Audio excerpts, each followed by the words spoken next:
係啦，我嘅心水係 AMD。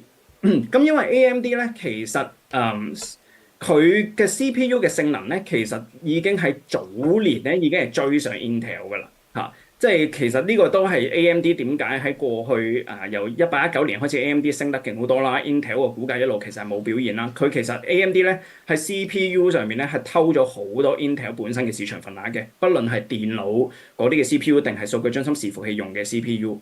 嚇，咁呢個係一個原因啦嚇。而 AMD 除咗 CPU 性能勁之外咧，咁佢 GPU 咧其實追 NVIDIA 都追得好貼㗎啦。咁佢嚟緊今年又會推出一啲新嘅芯片啦，MI45咁樣。咁而家講緊即係數據上咧，嗰啲記憶體結合推理咧，可能甚至喺記憶體個容量方面比 NVIDIA 出嗰個 Rubin 係更加好嘅咁樣。咁喺 AI 推理嘅情況下咧，客戶亦都開始唔係好考慮 CUDA，即係 NVIDIA 嗰個護城河啦，CUDA 生態變得唔係咁重要，係追性能、追性價比比較重要。咁 AMD 就係勝在性價比，勝在平，佢係比 NVIDIA 比較平咧嘅選擇。